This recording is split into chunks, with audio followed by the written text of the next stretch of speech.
Puisque l'approche scientifique ne permet pas de trancher la question, il faut se tourner vers d'autres indices pour trouver la réponse. Le premier signe est en rapport avec la Bible. Pour beaucoup de gens, ce best-seller mondial numéro 1 est juste un livre religieux parmi d'autres. Pourtant, ceux qui prennent la peine de le lire se rendent assez vite compte d'une caractéristique surprenante. Son unité, sa cohérence. Bien que sa rédaction ait demandé 1500 ans, elle nous dévoile un propos cohérent qui s'est construit progressivement au cours des siècles et qui apparaît au final comme un édifice impeccable, majestueux, et qui dépasse totalement ceux qui l'ont construit. Des premières pages aux derniers mots, elle est centrée autour d'un même sujet, la connaissance de Dieu, le Messie et le plan du salut divin pour l'humanité. Pour celui qui ne connaît rien à la Bible, cette affirmation peut paraître un peu fumeuse. Pour lui, c'est juste des mots, des concepts abstraits, de la spiritualité, sans rapport avec le monde réel. Mais pour celui qui la lit et cherche un peu, l'évidence devient de plus en plus écrasante que quelqu'un, derrière ce livre, au travers de centaines d'épisodes, de miracles, de prophéties et d'événements surnaturels, quelqu'un a construit un message qui nous est adressé. Par exemple, Moïse expose clairement la base de la relation avec Dieu et annonce la venue du Messie. 5 siècles plus tard, David, parmi d'autres, prophétise les détails de la crucifixion tout en engendrant les ancêtres de Jésus. 300 ans plus tard, c'est l'œuvre monumentale d'Ésaïe qui complète de façon saisissante le portrait du Messie, annonce son sacrifice, sa résurrection et la future restauration mondiale. Et c'est comme cela tout au long des 66 livres de la Bible, avec des centaines de détails et révélations surnaturelles. Et cela pose une vraie question. Comment cette quarantaine d'auteurs tellement différents, Moïse, David, Salomon, Ésaïe, Daniel ou Jésus, qui a accompli des dizaines de prophéties par le seul fait d'exister, comment peuvent-ils parler d'une seule voix et aborder chacun une facette du même message ? Sans se connaître, ils se confirment mutuellement et construisent le même tableau, un seul tableau immense et qui les dépasse totalement. C'est complètement incompréhensible et impossible à réaliser. Ils ont été chefs d'État, bergers, prophètes ou apôtres. Ils ne se sont jamais connus, ont vécu à des siècles d'écart et sont pourtant en parfaite unité, centrés exactement autour du même sujet. Impossible, n'est-ce pas? Et c'est un cas totalement unique. Ni le Coran, qui ne s'appuie que sur un seul homme, sans antécédent, ni aucune confirmation postérieure, ni les écrits hindous, truffés de récits légendaires, ni aucun texte religieux de l'Antiquité n'a ce caractère unique. La Bible seule comporte cette sorte de filigrane attestant de sa véritable origine. Le second signe est lui aussi au cœur des passions les plus extrêmes. Il s'agit du peuple juif. Étrangement, le simple fait de parler d'Israël déchaîne des réactions quasi irrationnelles. Certains veulent son extermination, alors que d'autres le voient comme le paradis sur terre. Mais si on veut bien rester calme et juste considérer les faits, l'histoire, il y a pourtant de quoi s'interroger sérieusement. Comment ce peuple, haï depuis toujours, déporté une première fois, puis revenu sur sa terre il y a 24 siècles, puis déporté à nouveau et dispersé dans le monde entier pendant 17 siècles, comment a-t-il pu survivre? Et comment est-il demeuré un peuple distinct? Aucun autre peuple n'a jamais connu une telle trajectoire, défiant toutes les lois historiques. Comment a-t-il pu reformer un État et même se remettre à parler son ancienne langue? Ça n'est jamais arrivé à aucun autre peuple. Il y a 25 siècles, le prophète Ésaïe posait une question étrange. Un pays peut-il naître en un jour? Ça ne s'est jamais produit, sauf pour la nation d'Israël, qui est née en un seul jour, le 15 mai 1948. Et cela, à peine 3 ans après la fin de la guerre et la solution finale mise sur pied par Hitler pour les exterminer. Et ce n'est pas tout. Le lendemain, Israël était attaqué par les armées de 4 pays arabes, supérieurs en nombre et en armement, et il a pourtant gagné la guerre. Des soldats ont même raconté avoir assisté à des interventions surnaturelles. Étrange, non? Par la suite, malgré le rideau de fer, des milliers ont émigré de l'ex-URSS, accomplissant une antique prophétie qui mentionnait le retour des Juifs depuis le pays du Nord. Si on considère sa contribution à la science, les Juifs ont remporté 20% des prix Nobel, alors qu'ils ne sont que 0,2% de la population mondiale. Comment est-ce possible? 150 ans avant, ce n'était qu'un pays désolé, entièrement livré à la mauvaise herbe. Et aujourd'hui, on en parle comme d'un miracle d'agriculture. Ésaïe avait prédit que même le désert refleurirait. Et on trouve aujourd'hui des cultures jusque dans le Negev. Interrogé par le roi de Prusse, Frédéric II, qui lui demandait une preuve de l'existence de Dieu, son chapelain lui avait répondu « Les Juifs, sire, les Juifs ». Et d'où vient la première religion mondiale? De Jésus, un juif, dont l'enseignement, la mort et la résurrection continuent à impacter en profondeur la société humaine. Évidemment, ce peuple est loin d'être un modèle, et il a souvent sombré dans la corruption. Mais la Bible déclare que Dieu en a fait un signe parmi les nations. Qui pourrait dire le contraire? Pour terminer ce bref survol, une considération d'ordre moral. Encore un sujet tabou et pourtant...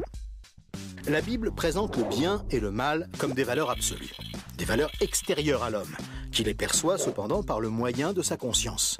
Au contraire, la vision matérialiste de l'homme affirme que le bien et le mal sont des notions culturelles, relatives, résultant d'un long processus évolutif de l'être humain. Pourtant, tout le monde considère certaines valeurs morales comme supérieures à tout le reste. Par exemple, violer une petite fille, massacrer des bébés, commettre un génocide ou laisser quelqu'un mourir de faim sont considérés comme cruels et inacceptables. Même si certains tortionnaires ont affirmé qu'ils n'y voyaient rien d'immoral, nous pensons qu'ils n'avaient pas le droit de faire ça. Mais pourquoi le pensons-nous? Pourquoi pensons-nous que certains préceptes moraux sont supérieurs? D'où vient ce sentiment qu'il existe, en dehors de nous, des normes morales supérieures, des normes indépendantes de nous, puisque nous nous sentons nous-mêmes jugés par ces exigences morales? Étrange, non? Nous avons parfaitement conscience d'être imparfaits. Nous pensons que l'humanité est détraquée. Mais par rapport à quoi? Ce sentiment de culpabilité contredit d'ailleurs la théorie de l'évolution et son hypothétique lutte pour la survie. Et pourquoi l'homme aspire-t-il au merveilleux, au paradis, quelle que soit sa culture? D'où vient ce sentiment intérieur qui fait exactement écho au récit biblique? Cette conscience, issue de nulle part et en parfait accord avec la Bible, constitue encore un autre signe tangible, bien difficile à nier.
Dieu.